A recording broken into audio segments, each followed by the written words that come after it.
अस्सलाम वालेकुम। I hope आप सब ठीक होगे और अपना ख्याल रख रहे होगे। तो आज की वीडियो में मैं आपसे एक मेडिकेटेड सन ब्लॉक का रिव्यू शेयर करूंगी और इस वीडियो में मैं आपसे इंग्रेडिएंट लिस्ट और साथ में इस पे जो क्लेम्स हैं बॉक्स पे उनको भी हम डिस्कस करेंगे। ये सन ब्लॉक तब्रोज़ फार्मेसी का है, इस वजह से आपको ये किसी भी फार्मेसी या ऑनलाइन ईजिली मिल जाएगा। अब हम इनके क्लेम्स की बात करें तो आपको 45 ml प्रोडक्ट मिलता है, पर इन्होंने बॉक्स के ऊपर लिखा कि फेस एंड बॉडी के लिए। अगर पूरी बॉडी पे आप सन ब्लॉक यूज़ करेंगे तो आपको बहुत ज़्यादा अमाउंट चाहिए होगी, आपको 10 दिन भी लास्ट नहीं करेगा। तो ये सिर्फ सन ब्लॉक आपके फेस के लिए, पूरी बॉडी के लिए नहीं है, क्योंकि 45 ml आपको प्रोडक्ट इसमें मिल रही है जो आपको 1.5 मंथ लास्ट करेगी अगर आप रोज यूज करते हैं इसको। तो देन इसके ऊपर लिखा हुआ है ब्रॉड स्पेक्ट्रम। ये क्लेम इनका बिल्कुल ठीक है, ये आपको UVA और UVB लाइट दोनों से प्रोटेक्ट करता है। देन इस पे लिखा हुआ है breakthrough polymer based technology. इसका मतलब ये है कि इसका जो फार्मूला है वो बहुत ज़्यादा एडवांस है, इम्प्रूव फार्मूला है, टेक्सचर बहुत इम्प्रूव है क्योंकि इसमें जितने भी इंग्रेडिएंट आंस यूज़ किए गए हैं।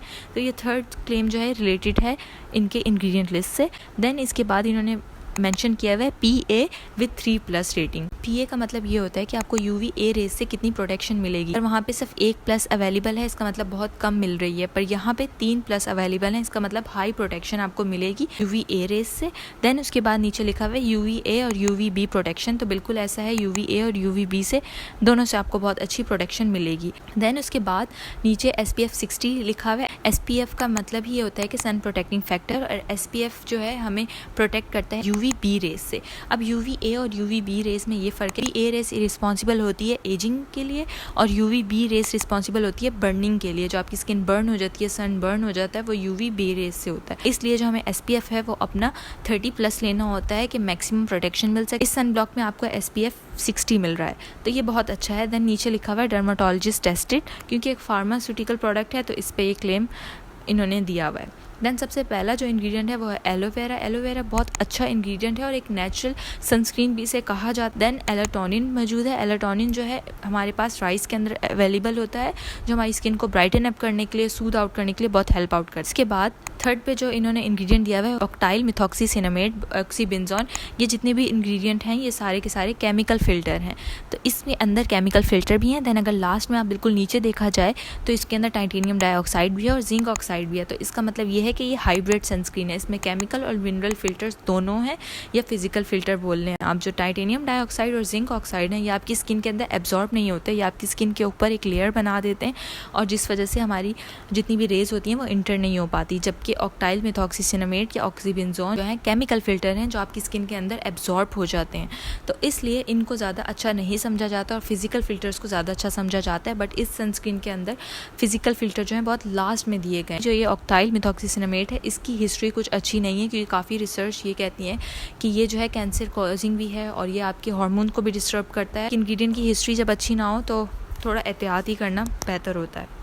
इसीलिए चिल्ड्रन और प्रेग्नेंट वुमेंस के लिए केमिकल सनस्क्रीन रिकमेंड नहीं की जाती, क्योंकि वो स्किन में एब्जॉर्ब हो जाती है। जबकि उनके लिए फिजिकल सनस्क्रीन जो होती है वो ज़्यादा रिकमेंड की जाती है, या उनकी जो भी सनस्क्रीन होती है उसमें फिजिकल फिल्टर्स यूज़ किए जाते हैं, क्योंकि वो स्किन में एब्जॉर्ब नहीं होते और ऊपर लेयर बना के रखते हैं। इसके नीचे लिखा हुआ है कि हाउ टू यूज़। हमारे पास फिजिकल सनस्क्रीन होती है, उसे आप अप्लाई करके डायरेक्टली सन में जा सकते हैं, बट जबकि केमिकल सनस्क्रीन को आपको अप्लाई करना होता है 15 मिनट्स पहले, क्योंकि ये हाइब्रिड सनस्क्रीन है और इसमें ज़्यादा अमाउंट जो है ऑक्टाइल मिथॉक्सीसिनामेट और केमिकल फिल्टर्स की है, तो इसलिए आपको 15 मिनट पहले लगाना होगा सन एक्सपोजर से, यानी बाहर जाने से 15 मिनट पहले लगाना होगा। उसके नीचे तब्रोज़ फार्मेसी लिखा हुआ है, क्योंकि उन्हीं की ये मैन्युफैक्चर्ड है तो इसलिए उनका लोगो मेंशन है। देन दूसरी तरफ भी सेम वही पैकेजिंग है, नीचे इसके बैच नंबर लिखा हुआ है, एक्सपायरी डेट लिखी हुई है, मैन्युफैक्चर डेट लिखी हुई है और प्राइस लिखे हैं, क्योंकि मैंने जहाँ से मंगाई थी उन्होंने अपना बार कोड भी इस पे दिया हुआ है। अब इसे अनबॉक्स कर लेते हैं। तो ये कुछ ट्यूब लाइक है, जबकि मैं पंप वाली मंगवाना चाही थी, इनकी पंप वाली भी आती है, मैंने वो यूज़ नहीं की, मेरे पास ये ट्यूब वाली बाय मिस्टेक उन्होंने भेज दी थी। देन इस पर अल्ट्रा हाई प्रोटेक्शन लिखा हुआ है, इनरिच विद विटामिन्स, और फिर वही क्लेम्स हैं जो इनके बॉक्स पे क्लेम थे सारे के सारे। 45 ml आपको प्रोडक्ट मिल रही है। वही इंग्रेडिएंट लिस्ट जो इन्होंने बॉक्स पे मेंशन की थी वो इन्होंने ट्यूब पे भी मेंशन की हुई है और नीचे बार कोड दिया हुआ है और वही तब्रोज़ फार्मेसी का लिखा हुआ है। देन हम इसके टेक्सचर चेक कर लेते हैं, तो मैं आपको अप्लाई करके दिखाती हूँ। हूँ हाथ पे, क्योंकि इसके अंदर ज़्यादा फिजिकल फिल्टर नहीं है, तो इस वजह से इसके ज़्यादा वाइट कास्ट भी नहीं है। मैं इसे अप्लाई करके अच्छे से ब्लेंड करके दिखाती हूँ आपको। वैसे मैं जिस तरीके से ब्लेंड करती हूँ वो थोड़ा डिफरेंट है, बट अभी मैं सिर्फ आपको टेक्सचर दिखाने के लिए ब्लेंड कर रही थी।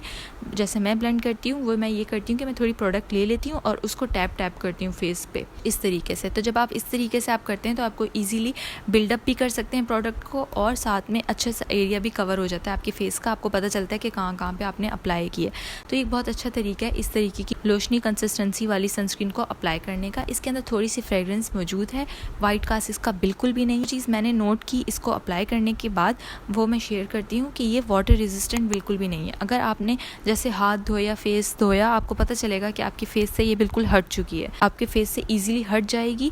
और अगर आपको स्वेटिंग होती है तो फिर स्वेटिंग के साथ इसके हटने के चांसेस होते हैं। ये एक्नी सेफ है और नॉन कॉमेडोजेनिक है, इससे आपको कॉमेडोन्स का बिल्कुल इशू नहीं होने वाला, क्योंकि ये ईजिली उतर जाती है आपकी स्किन से, या आपकी स्किन के अंदर नहीं रहती है, तो इस वजह से ये कॉमेडोन्स को भी प्रमोट नहीं करती। दैन इसे आप जब अप्लाई करेंगी तो बिल्कुल माइल्ड पीलिंग हो सकती है अगर आपने नीचे कोई लोशन लगाया हुआ है। मैंने जब इसे लोशन लगा के अप्लाई किया था तो मुझे माइल्ड पीलिंग फेस करनी पड़ी थी, बट अगर आपने लोशन नहीं अप्लाई किया हुआ और आप इसे फेस वॉश करने के बाद इसे अप्लाई कर रही हैं तो आपको पीलिंग का इशू बिल्कुल भी नहीं होगा।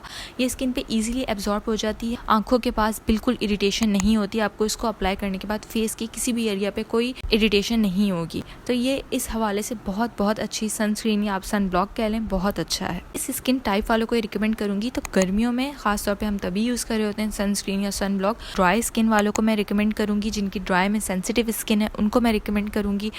जिनकी कॉम्बिनेशन में ड्रायर टाइप पे स्किन आती है मैं उनको रिकमेंड करूंगी। ऑयली स्किन वालों को मैं रिकमेंड नहीं करूंगी। मैंने काफ़ी रिव्यूज़ भी देखे थे, मैं देखना चाह रही थी डिफरेंट लोगों के रिव्यूज़, पर उन्होंने ये रिकमेंड की हुई थी ऑयली स्किन वालों को। पर जो मैंने अपनी फ्रेंड को रिकमेंड की थी और उन्होंने इसे यूज़ किया तो उन्हें बहुत ज़्यादा स्वेटिंग का इशू हुआ था, एब्जॉर्ब बहुत अच्छे से हो रही थी स्किन पे, ऑयलीनेस उनको फील हुई थी थोड़ी सी इसे अप्लाई करने के बाद। बाकी उन्हें एक्नी वगैरह किसी चीज़ का भी इशू नहीं हुआ था, क्योंकि उनकी स्किन भी सेंसिटिव है। तो इसलिए मैं ऑयली स्किन वालों को रिकमेंड नहीं करूँगी। मैंने इसे अप्लाई किया था और मुझे कुछ एक्नी के पोस्ट मार्क्स रह गए मेरे फेस पे, तो उसमें मुझे बहुत ज़्यादा लाइटनेस महसूस हुई है। मुझे एक्नी या कॉमेडोन्स बिल्कुल भी नहीं हुए थे। आईज़ के पास भी अप्लाई करने के बाद कोई मीलिया वगैरह नहीं हुआ था। आई होप मैंने हर चीज़ कवर की हो इस रिव्यू में और आपको ये रिव्यू हेल्पफुल रहा हो। अगर कोई भी इससे रिलेटेड क्वेश्चन है कमेंट में ज़रूर मुझसे पूछ सकती हैं। अल्लाह हाफिज़।